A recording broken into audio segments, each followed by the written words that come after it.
Programa Ponto de Vista com Nelson Freire. Oferecimento: Sistema Fé Comércio RN, trabalhando para o desenvolvimento do RN. Consórcio Eldorado, quem sonha junto, realiza. Sicredi, pode sonhar, juntos a gente realiza. O programa Ponto de Vista com Nelson Freire está no ar. O Ponto de Vista de hoje conversa com Jenner Tinoco, publicitário, empresário e apresentador de programas de rádio e televisão. Nós vamos falar com ele sobre comunicação, assuntos de interesse geral, inclusive política.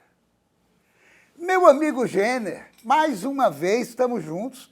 Fazia tempos que a gente não conversava, fazia muito tempo que a gente não conversava aqui no programa Ponto de Vista. Quero agradecer a você por você ter aceitado o convite. Eu que agradeço, Nelson. A satisfação é minha, você sabe que todo que eu posso eu venho, é um papo muito agradável e o seu programa, que é um programa tradicional aqui no estado, já está no ar há muitos anos. Você é um pioneiro nessa área, tem um trabalho espetacular, eu acompanho, porque nós temos uma característica, né? O seu programa é às 10 horas na televisão e o meu é às 10h30, então eu saio do seu para o meu. É muito bom. A satisfação é minha. E eu faço a mesma coisa. Eu saio do meu, assisto o meu programa Ponto de Vista e depois eu vou para o seu. Pois é. É impressionante essa coincidência. Para a gente dominar as coisas, né? Complementares, o ponto de vista e o mundo dos negócios. Interessante. É verdade. Gene, a propósito, como é que está a comunicação no Rio Grande do Norte e no Brasil? Nelson, a comunicação deve ter sido o setor de negócios que mais foi impactado nos últimos anos, sobretudo depois da digitalização, né? O mundo digital transformou fortemente a comunicação. Surgiram muitas alternativas de mídia que a gente não tinha antes. Blogs, podcasts, portais, redes sociais, uma multiplicação de número de emissoras de rádio AM, FM, emissoras pela internet, televisão a cabo, televisão pela internet, portais de streams e por aí vai. É uma diversidade muito grande. Então, o que antigamente era, de certa forma, até mais fácil de se fazer, porque a gente montava uma estrutura de comunicação através das mídias disponíveis, falava com o público certo, mesmo sabendo que tudo que a gente faz, toda a programação que a gente faz, você fala com um pouco de excedente de público. Então, mesmo que a gente queira hoje falar com um público específico, sempre vai ter um pouquinho de sobra, você ultrapassa aquilo ali. Antigamente a gente valorizava muito um profissional chamado mídia, que são os profissionais das agências, técnicos, na relação das agências com os meios de comunicação. Continua muito importante esse profissional, mas com o advento da digitalização, da modernidade na área da comunicação, nós temos hoje outros profissionais extremamente importantes, como, por exemplo, o gestor de tráfego. O gestor de tráfego é um profissional que atua nas agências para fazer a programação de tráfego pago dos seus clientes no mundo digital, nas redes sociais e nas plataformas e tal. Então, há uma diversidade muito grande. A comunicação, de uma forma geral, mudou muito. E isso impactou diretamente as agências. Por quê? Porque antigamente nós vivíamos muito mais em função de grandes campanhas, de comissionamento que era recebido das emissoras de rádio, televisão, jornais e dos veículos de comunicação. E esse perfil continuou, mas houve uma migração muito forte para o mundo digital, para o que a gente chama de online. Nós tínhamos antigamente praticamente o offline. Hoje a gente tem o offline e o online, a gente faz tudo ao mesmo tempo. O desafio é você prestar um trabalho de comunicação de excelência dentro das diversidades, das múltiplas possibilidades que há hoje para você falar com as pessoas. Os hábitos de consumo de mídia são diversos hoje. Por exemplo, a gente é de um tempo em que se lia jornal, em que se assiste televisão. A geração do meu filho, que tem 10 anos, eu nem falo de jornal porque meu filho de 30 já não assiste, já não lê jornal. Mas o meu filho de 10 não vê televisão. Ele assiste YouTube. Ele vê as coisas de uma forma completamente diferente. Então, tudo mudou. E o profissional de comunicação, ele tem que estar, seja de São Paulo, do Brasil, de uma forma geral daqui, ele tem que estar inserido nesse contexto. Apesar de tudo, comunicação foi, é e continuará sendo estratégia, criatividade e entrega. Eu sempre digo o seguinte, esse tripé é o que faz a comunicação ser eficiente, apesar de tantos e tantos desafios que a gente tem hoje.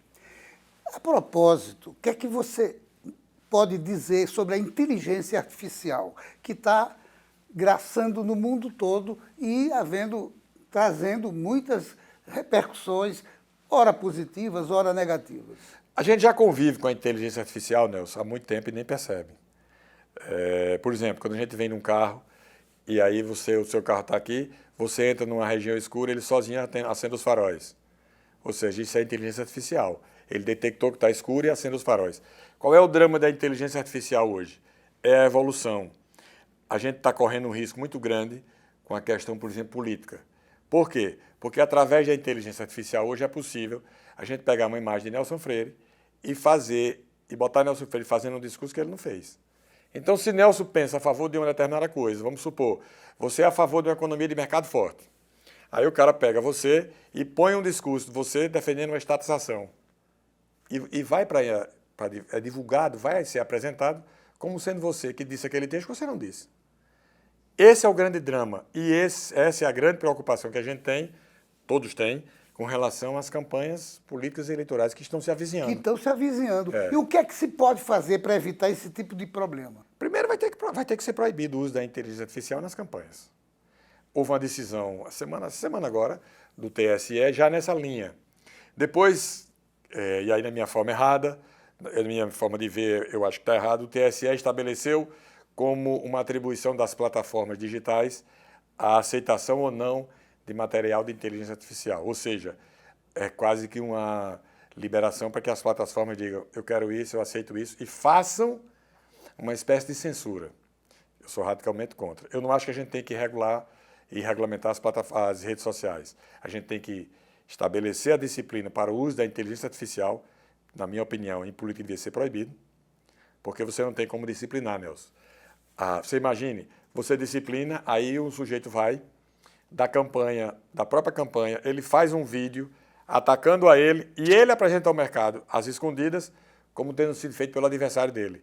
E o adversário pode ser punido por conta disso. Então, a impossibilidade de controlar, na impossibilidade de controlar, é mais fácil você proibir. Eu sou radicalmente favorável à regulamentação da inteligência artificial no uso dela na política. E radicalmente contrário à regulamentação das redes sociais, no meu entendimento, censura, cerceamento e falta de liberdade. As plataformas, elas são o meio que possibilita a gente ter as redes sociais. As plataformas, para ficar claro, YouTube, Instagram, Facebook, Twitter, por aí vai. Você querer regulamentar as plataformas é você impedir que o usuário possa colocar o que ele quiser. E qual é o modelo ideal? O modelo ideal é o modelo justo. A plataforma disponibiliza o espaço, cada um vai lá e põe o que acha que deve colocar. Se infringir a legislação, responde por isso. Eu conheci você como publicitário. Sim. De repente, você se transformou em comunicador, com vários programas, tanto na rádio como na televisão. Quando é que você sentiu essa disponibilidade de ser também comunicador? Nelson, a gente trabalha com comunicação há muitos anos, né? A vida inteira, minha vida praticamente foi dedicada à comunicação, porque, embora eu seja formado de origem em ciências sociais, com habilitação em sociologia, estudei política, depois eu fiz pós-graduação em marketing, e me dediquei à comunicação a vida inteira. E eu participei de muitos programas, com entrevistas, com debates e tal, e ao longo do tempo foi me dando a vontade de fazer, de participar e de mudar um pouco apenas da publicidade. Então, o meu mundo hoje, ele é um mundo diferente.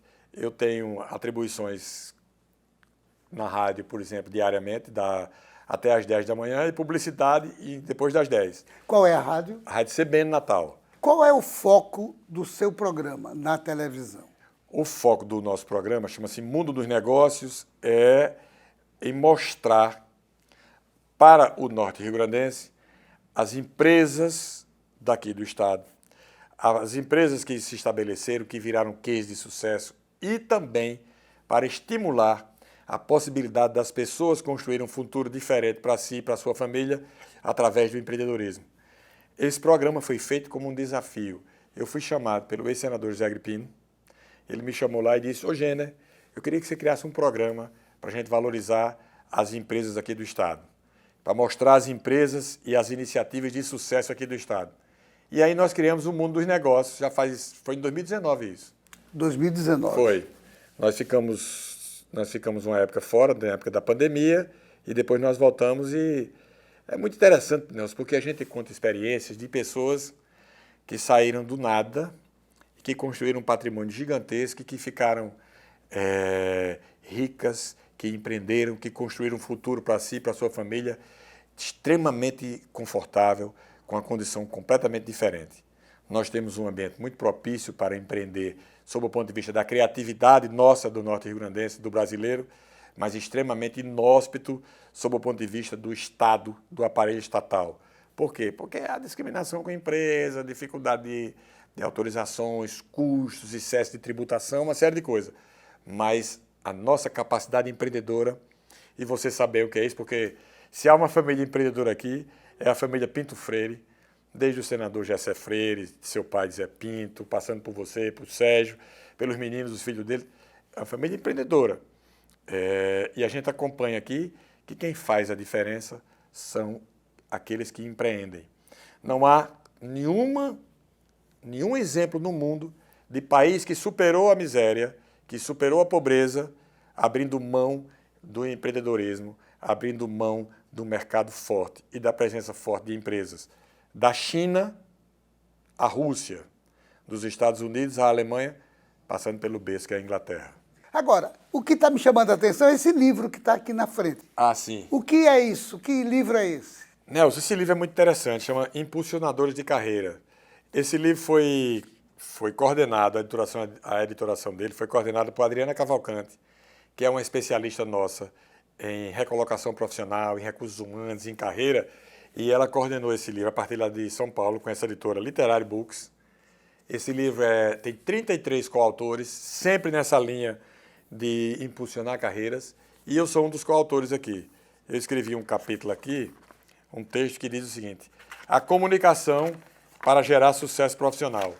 E aí é o 16º, e eu trouxe esse livro para doar a você, que você faz uma diferença aqui no ponto de vista, e está aí a satisfação de lhe presentear. Que beleza, muito obrigado. Eu pediria que o assessor da Câmara pudesse gravar aqui esse livro. Muito obrigado pelo presente. Nós temos 8 coautores daqui de Natal.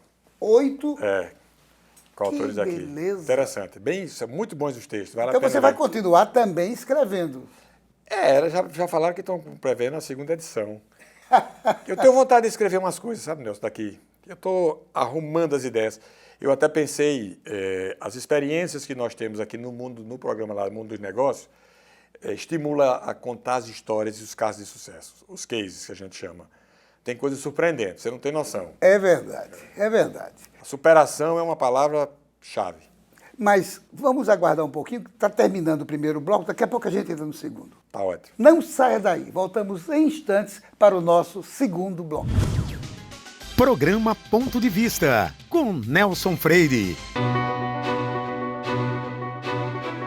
Daqui a 20 anos, muita coisa vai mudar no mundo. Os carros autônomos estarão por toda parte. A inteligência artificial vai fazer parte do nosso dia a dia. A biotecnologia vai eliminar doenças e nos ajudar a viver mais.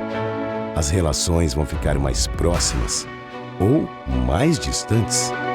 E todo mundo, dizem, vai falar a mesma língua. Mas por enquanto que o futuro não chega, você pode se preparar da melhor forma, aprendendo novos idiomas, diminuindo distâncias e fazendo o seu mundo maior. Nestes 20 anos, o Senac Idiomas comemora suas conquistas, ajudando você a chegar aonde você quer estar. Senac Idiomas, 20 anos, celebrando seu futuro.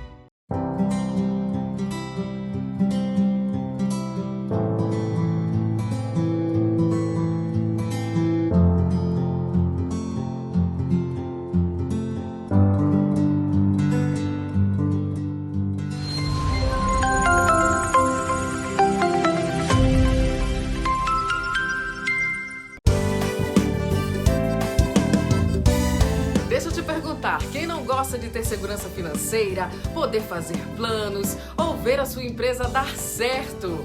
E é por isso que milhares de pessoas no Rio Grande do Norte inteiro fazem parte da Sicredi, a maior e mais sólida cooperativa de crédito do estado.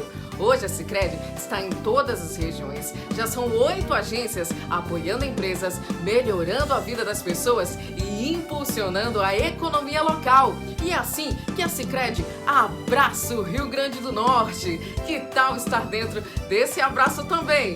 Venha ser Sicredi. Sicredi. Programa Ponto de Vista, com Nelson Freire. Voltamos à entrevista com Gêner Tinoco. Gêner, você fala muito no seu programa sobre Natal, que nós amamos, que é uma cidade linda. Qual é o seu ponto de vista sobre a nossa cidade? Nós temos essa característica comum. Nós somos daqui e gostamos de ser daqui. E precisamos cuidar da nossa cidade, porque ela cresce ao longo do tempo, ela fica desordenada, ela aqui e ali, ela perde padrão de vida, qualidade de vida, e a gente fica cobrando. A política, de uma forma geral, ela trata muito mais dos interesses dos políticos do que dos interesses da cidade, do que dos interesses dos cidadãos, dos natalenses. Eu não estou fazendo acusação específica a ninguém, estou falando de uma forma genérica. E a gente fica vigilante. Então, tudo que eu vejo, eu comento. Eu vou muito a Ponta Negra, todo fim de semana eu caminho na praia de Ponta Negra, o que eu acho legal eu ressalto e o que eu acho ruim eu critico. Por exemplo, eu estou inconformado porque eu esperava que no verão deste ano a obra da engorda de Ponta Negra estivesse pronta. E nós estamos em março e a obra não está pronta. Isso é desanimador porque a gente sabe que por trás disso teve outros interesses que não eram os nossos, que não eram o interesse dos natalenses, interesse de pessoas que usam da política, que fazem da política um elemento de projeção dos seus interesses contra os interesses dos demais. E a gente tem que criticar e que ir atrás disso. Então, Natal é a cidade que nos acolhe, que nos encanta e que a gente quer que ela seja encantadora para todos, sempre. E linda, e bonita, e organizada. Esse é o propósito. Então, a minha preocupação com o Natal é permanente em relação a isso. E a política de Natal? Como é que você está vendo acontecer nesse ano que vai ter eleições para Está falando sobre a eleição desse ano? É. Ó, eu vi, Nelson, todas as pesquisas, praticamente todas as pesquisas que foram publicadas o ano passado e que já foram publicadas esse ano, eu venho acompanhando todas. Nós vamos ter um processo eleitoral diferente. Por quê? Porque você tem uma candidatura mais consolidada, que é a candidatura do ex-prefeito Carlos Eduardo, e os outros estão todos na disputa, incluindo aí Natália Bonavides, candidata do PT, Paulinho Freire, que é candidato de vários partidos, incluindo União Brasil, o PL e outros partidos. As candidaturas firmadas, basicamente, são essas, embora hajam outras candidaturas, as principais são essas três. Tem outros candidatos que tal. Então, eu acho que vai ter aí, entre essas três, nós vamos ter a disputa eleitoral. O que eu gostaria é que a disputa fosse feita no ambiente de apresentação de um projeto para a cidade. Por que é que eu vou ser candidato a prefeito de Natal? Qual é o meu projeto para Natal? O que é que os políticos daqui fazem? Eles não apresentam nada. Nós tivemos a eleição de presidente recentemente e a gente não tinha projeto, está aí que não tem projeto até hoje. A gente deveria ter o mínimo de esclarecimento e de exigências para votar naquele candidato que tivesse um projeto interessante para Natal. Os políticos não gostam de fazer projetos. Por quê? Porque, sob a justificativa de que o projeto é promessa vazia, eles não fazem um projeto sério, não assumem compromisso e nós ficamos para trás. Os lugares mais organizados do Brasil e do mundo são feitos, as eleições são feitas a partir de projetos. Se você pegar como é que se deu o desenvolvimento de Curitiba, que é uma capital espetacular, e for comparar com outras cidades, você vai ver que Curitiba foi estruturada, ela foi planejada, como é pelo mundo afora, o mundo organizado, vamos dizer assim. Então, eu gostaria que fosse assim, estruturado. Tem um projeto para Natal. Nós estamos em 2024, Natal 2050. Qual é o projeto que nós vamos apresentar para obter o voto do cidadão? Nós vamos defender isso. Por exemplo, Natal não tem um VLT. Poderia ter, né? Tem um sistema de transporte urbano, aquele da CBT Ultracional, mas poderia ter um VLT que ligasse, que é o meu sonho, né? Que ele saísse dali da frente da maternidade de escola Januário Sico, em Petrópolis, e seguisse pelo aquele canteiro central, um trem. moderníssimo, pequeno, como tem no mundo civilizado, e que fosse até o final da cidade, chegasse até a Parnamirim. Você cortando pela Prudente de Moraes, a Prudente de Moraes vem até a BR-101 ali já em Parnamirim. É caro isso? É, mas um preço de um VLT para Natal custaria em torno de 3 bilhões de reais. No Brasil se gasta tanto dinheiro com tanta porcaria, com tanta besteira, com tanta coisa que não tem sentido. O investimento desse seria definitivo. Nós não temos investimentos grandes na área de modais diferentes de transporte público. Por que nós não temos? Porque você pensa pequeno. A gente tem que pensar grande. Agora, você não acha que isso remete à responsabilidade para todos os eleitores também, não? Que não se preocupam em ter essas propostas realmente colocadas nas campanhas? Eu concordo com você. Nós, os eleitores, temos que ser mais exigentes. Temos que votar pela racionalidade, deixar de lado o aspecto emocional, deixar de lado o que impacta o coração e votar só e somente só com a cabeça. O que é melhor para a minha cidade? Essa é a pergunta que deve justificar o voto. Qualquer coisa fora disso é bobagem e é erro, e a gente já errou tanto. Em 1974, não sei quando, perguntaram uma vez a Pelé, atribuíram a Pelé um comentário que depois até ninguém sabe se ele fez, dizendo que o brasileiro não sabia votar. Há 50 anos. E aí hoje a gente percebe que o brasileiro realmente não sabe votar. Quando você começa a ver os índices, quando você começa a procurar os indicadores, você diz, como é que não muda isso? Eu vou lhe dar um exemplo. Nelson, no Brasil são assassinadas todos os anos mais de 40 mil pessoas. Essa guerra da Ucrânia, que a Rússia atacou a Ucrânia, segundo os números da Ucrânia, foram mortos 31 mil, 32 mil pessoas em 2 anos. No Brasil, morre por ano mais do que isso. E ninguém diz nada. E ninguém faz nada. Aqui no Rio Grande do Norte, morre por ano assassinados mais de 1.000 pessoas. Isso é uma vergonha. E a sociedade não diz nada. E os políticos não dizem nada. E os governantes não dizem nem fazem nada. A gente viu agora mesmo mais um assassinato de uma advogada, um professor que foi assassinado na beira da praia de Ponta Negra semana passada, um turista de São Paulo que foi esfaqueado caminhando no calçadão de Ponta Negra. Os bandidos lá, os pivetes, sei lá, roubaram o celular e a correntinha da mulher dele. Ele não vai voltar aqui nunca mais. Ele levou uma facada nas costas. Ou seja, uma insegurança gigantesca e a sociedade parece adormecida. Não enxerga isso. Isso não muda. Será que ninguém percebe que isso não tem mudado? Que faz 15 anos, 10, 15 anos que está desse mesmo jeito? Significa dizer que a legislação sobre crimes é muito escorregadia, é frágil? Significa dizer que a sociedade precisa exigir mais dos gestores públicos para cumprir a legislação e para serem rigorosos. Eu vejo, muitas vezes eu converso com policiais e eles dizem, uma vez eu conversei com um tenente, essa informação é muito interessante, eu conversei com um tenente e ele disse o seguinte, que tinha prendido um sujeito 2 vezes. Ele prendeu o cara uma vez e o cara foi solto. Ele apreendeu o mesmo cara a segunda vez. E aí ele apreendeu numa semana e no sábado ele foi fazer umas compras no supermercado. Quando ele entrou, ele vinha com a mulher dele no final da manhã do sábado.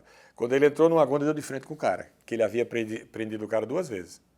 Aí ele disse, essa é a fragilidade que o policial tem.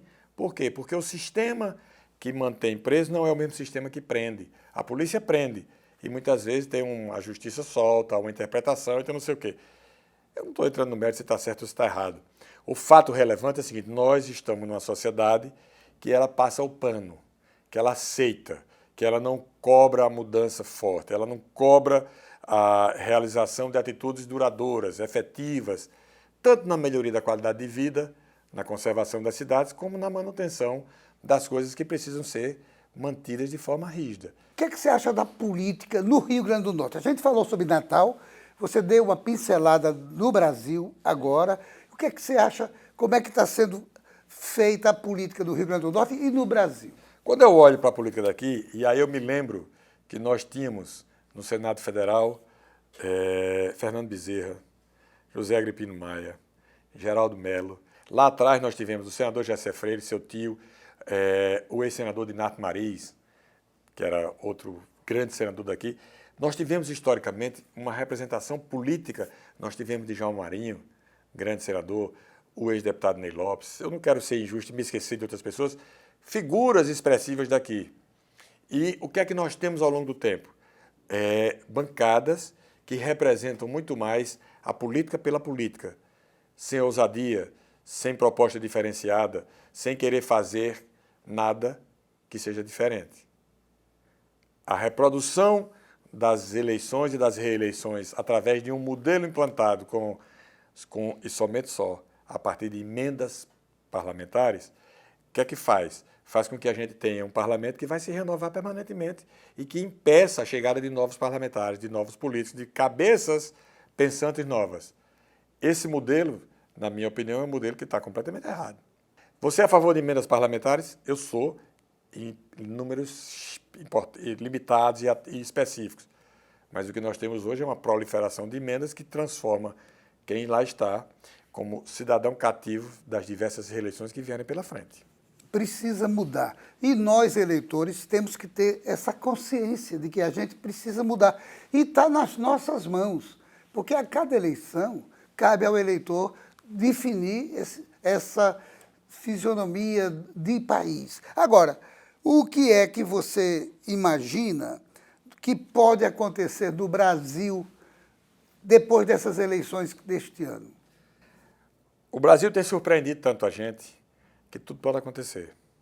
É imprevisível qual será o processo depois dessa eleição. Aqui no Estado vai ter mudança. Por quê? Porque nós temos um governo estadual em que a governadora enfrenta um desgaste muito grande por falta de trabalho. Infelizmente, eu sei que esse comentário que eu digo aqui gera desconforto, mas para um lado que a gente olha, vou dar um exemplo.